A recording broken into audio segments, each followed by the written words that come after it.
It's time for the opening crack, the sideshow to the D&D show we normally do, where we taste and we rank some beer. What are we doing tonight, fellas? How are we feeling? What do we think about this? We're drinking beer, Love beer. so it's good. Give me some ale. It's a good one. Some ale. Okay, what are we Ironic. drinking tonight? Tonight's beer is... This is the Citra Pale Ale from Upslope Brewing Company in Boulder, Colorado. All right, let's take a first sip.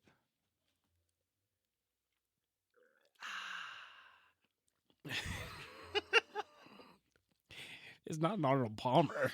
Jeez, man. Easy. No, I splashed all over it. That's what you get. That's what you get. Oh, man. I like this. The Citra hops come through nice, bright, and strong, just like they should in a pale ale like this. I love it. I agree. That's the first thing that definitely hits my nose. You can smell that. It's definitely Citra forward, which I appreciate. Yeah, it's nice and it's fresh. And I think, Ross, you brought this one back, right? Let's talk did. packaging. What does this baby look like? So this one has a nice, pretty basic can here, just red with a white stripe around it, and then the Upslope logo on it with Citra Pale Ale on the bottom with the descriptors of floral, juicy, and brilliant. And I think that is pretty accurate and on point for the most part. Yeah, I feel like that's pretty descriptive. So I think we mentioned this comes from Upslope Brewing in Boulder, Colorado. You can find more about their beers at upslopebrewing.com. Let's talk about... I swear to God, you just about said Boulder, Boulder, Colorado. I almost did, I'm not going to lie. This is from Baldur's Gate. No, we're not talking about Baldur's Gate. We imported it, everybody. That's where Ross's brew is coming from. I made a short trip over. All right. We're way up. We lost it. Back on the rails. We got this. Taste profile on this. So we already mentioned that we've got some Citra hops here, but let's kind of go through our usual cadence here. Maltiness. Not much of a malt. If anything, I get some like wheat notes on the back end, but it's very smooth, mostly non-existent. I would agree. Yeah. All right. Hit. Yeah. Well, you look pensive. What did you say? What do you mean? How many beers have you had? I was gonna say hitting on hops next, but Oh. you like approach the mic. I'm like, oh, okay. Wow. So hops we hit Hops. on. Yes. We're doing Citra hops. Yep. Yes. We might have talked about Citra hops before, but what does that kind of carry? I guess what do you guys catch from that? Very florally, like an herby citrusy note, or very strong herby citrusy notes. Yeah, it's like a tropical hop. I think that's a good way to describe it. Yeah. Like I think of, I don't know. I think southern with this one. I think the last time we did a pale ale, I described it as being mangoey. It's like you talk about how Citra hops are very like citrusy forward, but it doesn't come across to me as like oranges and grapefruit. true. Yes, but not oranges. But it leans in that mango grapefruit. But a lot of times with pale ales, you get so much grapefruit, and this one isn't. No, it's not. It's You're not right. that This is straight not grapefruit. Yeah. On their website, it says it's got a semi-dry finish, and I think that's a pretty good description of this one as well. I would It's agree with that. Like if you're gonna compare it to like a wine, it's like a more of a dry white. Yeah, I definitely agree with that. You can kind of catch that on the end of it. It doesn't kind of stay coated across your tongue. It does have a drier finish. Yeah, and I think it has like it stays on your palate longer than the first pale ale we had seemed to finish really quickly, and this one lingers on your palate, and I think it might be like that heavy Citra hops because that bitterness on the back of my palate sticks around for quite a while. I feel like. What color is this one? It's a deep gold, according to the website. We use dark cans. I know I set you guys up for that one. Steins. Thanks. As we like look at our size, shit, it's blue. We don't know. I don't know. Hold it up to the light. Maybe it'll shine through. The deep gold. I mean, on the website it says deep gold, and that's what the color it looked like when we poured it in. but- Yeah, I trust them. Looks like a pale ale.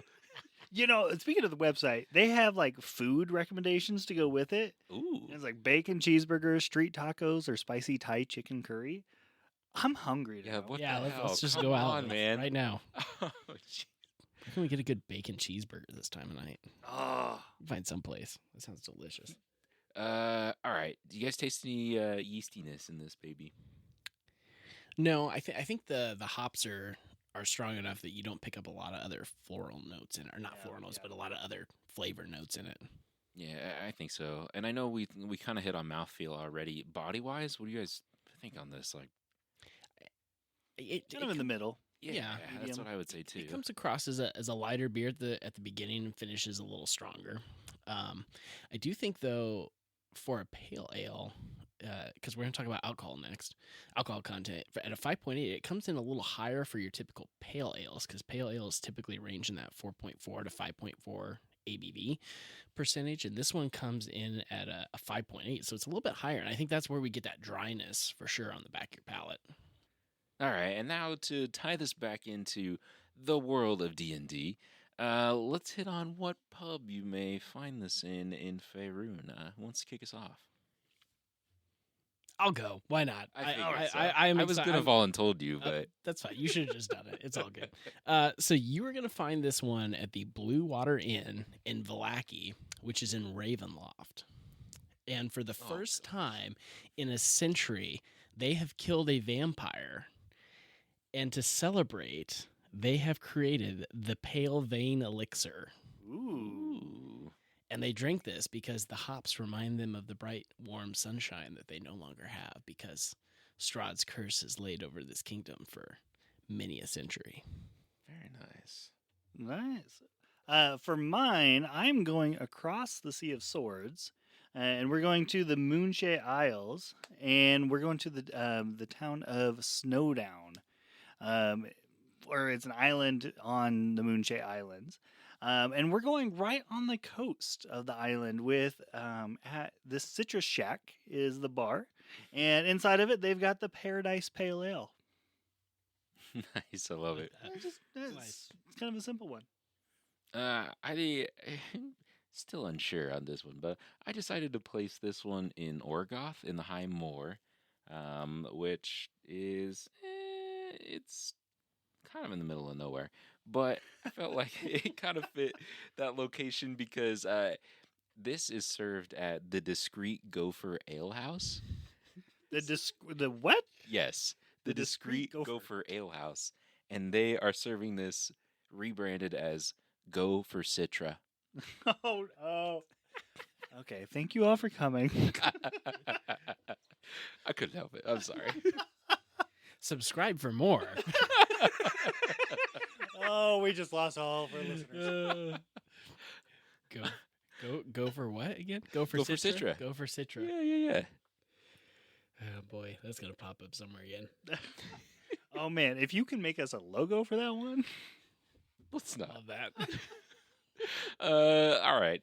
To round this baby out, first of all, yay or nay? So I'd give this one a big yay. I Yeah. would agree. I say yay. It's not going to be the beer I go to first, probably. I got to work my way up to this one, but I do like it. I would totally buy it again. Yeah, I agree. And then last up is our challenge rating. So I think, what is this, like our third or fourth one of these? So you guys kind of know how this works.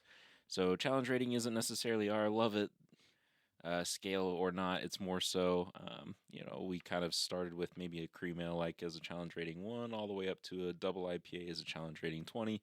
But it's kind of like the rules are made up and we just assign it a value. So, what do we think? It's like, whose lines anyway? Basically. Everything's made up and the points don't matter. Yep. This is kind of a hard one because it's got like the hoppiness that if you don't like hops, it's there. I would say like an 11. I like this one. It's nice and smooth. It's got a little of a bite to it, but not a punch you in the face bite by any means. I agree. I was going to give it a 12. Now I feel like my rating was off, but I was thinking, What are you going with? well, I was thinking like around a 7. I don't know why, but if you know what though, if I like beer. If I didn't like beer and I was going to drink this, I would probably put it higher because if you don't love craft beers, this one is a little hoppier than what you're probably used to. It has a little bit drier of a mouthfeel that you're probably also not used to.